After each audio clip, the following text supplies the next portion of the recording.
Hi there, welcome to Nepi Invest. So a few days ago, I did a video on the holdings within my long-term growth portfolio, or 35 holdings in that. I also have a watch list that is completely devoted to companies I'm watching to see if I will buy or not and put them within my long-term growth portfolio. So quite a few companies on that watch list, and these are just three of those companies. So I have quite a few more than this, and I think I'll just do a few more follow-up videos and to talk about some of these other companies. But the three companies I'll be talking about today are CSL, so the largest company on the ASX. I think it is the largest company at the moment. Also Weststar Industrial, WSI, and Wits Mining, WWI. So both of those companies significantly smaller than CSL. So first company I want to talk about is CSL. This is a company I've owned in the past and sold out way too quick for a small profit. And my thinking now has turned where I'm at the point where I believe CSL should be a core holding in any portfolio. So I've decided I will buy CSL at some point and then just hold it for the long term because it is a good growth company, even though it's really big. It's growing at about 15%. I'm talking about operating cash flow here, at 15% per year for the last 15 years. And that sort of growth might even increase over the next decade or two because they're in the right space. What they're doing is great. And I think one could say they are Australia's greatest company at the moment. And that's all I'll say about CSL for now. But let's get into CSL and talk about why I am going to buy them. So this is 15 years of some things I look at for a company. So I typically look at share price growth, revenue growth, profit growth, and operating cash flow growth. So I've got here 15 years of data for CSL. They do have a market cap of 138 billion, revenue 13.3 billion, operating cash flow 3.6 billion. We can see they have fairly good growth year on year, but the growth isn't consistent from year on year. So I've got the year on year growth here also. So you can see the share price in 2006 was $17.92. Now it's $2.87. So pretty good compounding growth there from year to year, but each year is not the same. You can see in 2007, share price grew 64, but then between 2009 and 2011, share price did not do anything. And then we saw fairly significant share price growth between 2015 and really now, where the share price has gone from $86 to $287. And has that corresponded, have we seen corresponding growth in operating cash flow, profit, and revenue? In some ways, we haven't. You can see operating cash flow at the end there. We can see a fairly good growth in 2018-20, 59% growth and 55% growth. But some other years it's been negative. In fact, in 2016 it was negative. In 2019 was negative, but that didn't matter. Share price still grew in those years. And same thing with profit and revenue. We've seen some really good years, but generally revenue has grown at consistent rates since 2011. Just profit and operating cash flow have been a little bit more volatile than revenue. But anyway, so the main thing I've got to take away from here is the growth from 2006 to 2020. It's been quite substantial, and I'll get into the compound annual growth rate in a second or so, and that'll give you better context at the growth rates.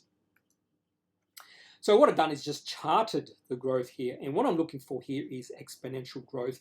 And you probably can see with that blue bar, that is the revenue. We are seeing exponential growth in revenue. That's one thing I'd really look for with revenue. You could suggest the same thing with operating cash flow. There's been a bit of exponential growth there, but definitely with revenue, we are seeing that.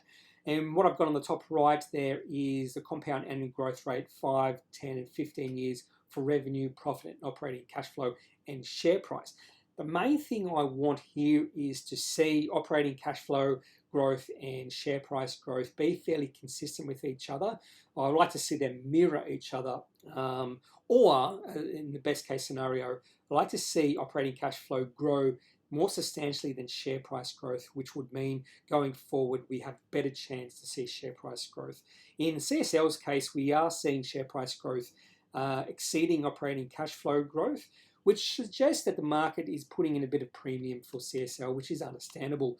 In the last 15 years, operating cash flow has grown at 15% per year. That's exactly what I want to see. That's the sort of growth I want to see in operating cash flow, because if operating cash flow is growing at 15%, share price growth should be growing at similar rates, and I want to see companies I hold grow at that sort of rate, 15% per year at the least. But we can see those growth rates have magnified in the last 5 years. So operating cash flow has gone above 15% and share price above 27%. And even revenue and profits have grown compared to the previous 10 years. So we are seeing a bit of a acceleration in growth over the last 5 years. And I think that's especially true over the last 3 years. On the left-hand side, I've got some of the ratios some people might look at. So PE ratio, price to book, price to sales. My favorite ratio is enterprise value over operating cash flow. And what you'll see here is CSL is quite expensive if you just take those ratios in isolation without looking at anything else. So PE ratio right now is at 44. It's grown quite a bit over the last 10 years. So back in 2009 to 2011, when the company wasn't growing in their finances, we saw PE ratio less than 20. So that would have been the best time to buy. And then we've just seen the PE ratio go up slowly but surely. And that's sort of, you can sort of see that the fact that the share price growth has been more than the operating cash flow growth. If we saw those two mirroring each other, PE ratio would have been going up as nearly as much. What I've done with the compound annual growth rate in the above table here, which is a little bit different than the previous one, I've included the last 3 years. And what I've noticed in the last 3 years is that operating cash flow growth has exceeded share price growth by 2%. And that's what I want to see. So over the last 3 years, we are seeing operating cash flow growth accelerate, and that's actually overtaken share price growth. And that's the main reason I am going to buy CSL, because that's exactly what I'm looking for. Operating cash flow is starting to grow at a greater rate, and it's now growing faster than share price growth. And one of the reasons we've seen share price growth not really accelerate over the last 3 years is because in the last year or so, we haven't seen the share price do much at all. In fact, since January last year, share price has virtually gone sideways. So really, share price has consolidated. And what it's doing now, it's share price is waiting for the financial and the sort of the financial ratios to catch up to it. And that's why it's a good buy now, because this sort of share price consolidation is really healthy. But if we look at the short-term share price action, we are starting to see a bit of sort of the beginning, beginning possibilities of an uptrend, sort of the beginning signs of an uptrend. And the next chart is the 3-month chart. And we've definitely seen that. So we're starting to see higher highs, higher lows. The moving average is starting to trend upwards. And right now, it would have been a good time to buy. Around 295 at that low. You can see that low in the last few weeks or last week or so. That would have been the best time to buy, and the share price is now going back up. So this is a really good share price action in the beginning of an uptrend. So I think we've started to see the potential move of the CSL share price moving forward, and this could be the start of a new medium-term uptrend in the share price. That could continue for who knows how long, and this is another reason why I'm going to be buying into CSL.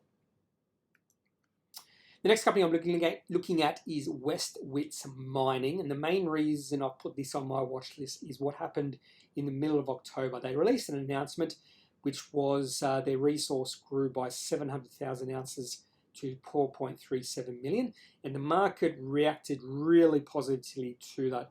So they released this announcement on the 21st of October, and funnily enough, the day before the release of this announcement, the share price went up 16%. I'm not going to say the information leaked. There was insider trading. I'm not going to suggest that, but it's sort of unusual. The share price rose 16% the day before this announcement was released. And then we saw 4 days of insane trading. So 420 million shares were traded on the day this announcement was released. I have a feeling they have 1.2 billion shares on issue. Maybe it's 2 billion shares on issue. So a lot of the shares on issue were traded on this day. And then in subsequent days, instead of the share price retracing, instead of seeing profit takers, we saw the share price keep going up from then on. So it went from 5.8 cents to 6.4 cents to 7.5 cents. And then it finished the trading on the 26th of October at 10 cents, which is the high. And again, another thing we've seen with this is sort of proof that 10 cents, a round number, or 10 cents is a really powerful price. So a resistance price or a price of support. So as soon as it hit 10 cents, it just rolled back. It did that again a week later, got to 10 cents and fell away. 10 cents is an amazing psychological barrier for the share price. That's all I'm going to say right now. And since those sort of double top, we've seen the share price just drift backwards all the way to about 5.8 cents. Today, they did another announcement which the market didn't like. The share price fell 17%. This was a mining right application update. So they have the mining project in South Africa. They're close to production, but the application has been delayed to the end of January. So it's not that long. So I think it's something to do with COVID-19. They've got a backlog of applications they have to go through this organization in South Africa, and there's just been a delay. So really, it's right now at the really good price where we're seeing some good support. So around between 5 and 6 cents would be very good support for Wits mining. If it falls towards the 4 cents mark, that'd be ideal buying, because that would mean the market hasn't taken into account that resource growing by 700,000 ounces like it did way back. But then if it does fall towards 4 cents, you've got a lot of resistance. A lot of people have bought in a much higher share price over the past 3 or 4 months, and that would be resistance moving forward. So this is an interesting company. I've got it on my watch list. They are nearly in production. That's what I've got here. So they are a gold explorer, nearly in production. Market cap yesterday was 85 million, so that's gone down because the share price has decreased 17%. They've got their resources on the top right there. So I haven't completed my research into Wits. I'm going to compare their resources to other near production gold mining companies and just compare those companies. And then on the left, they've got their objectives moving forward. And I like to see a company have these sort of objectives and then tick them off as they complete those objectives. So you can see their little comment there: transformed from a small cap explorer to a low-cost gold producer. And that's the sort of company I really want to buy into, a company that's transitioning from exploring to producing, because those sort of companies can produce a lot of cash. The next company I'm going to look at is Weststar Industrial. I've done a video on this because of the Appendix 4C, which is on the top right there. So on the bottom left, I've got their cash receipts in the past 4 years or so. So only a market cap of 23 million, do have $62 million in revenue, so price of sales is quite low. We saw a bumper quarterly in July 2019, so it went from 5.8 million receipts to 17.8 million receipts. Market took that very well, share price rose up a lot, and then the share price has drifted back over time. But seeing the cash receipts sort of level off between 10 and 20 million. Their previous quarter, they had 15.9 million in cash receipts, and they were cash flow positive in operations to the tune of almost 2 million.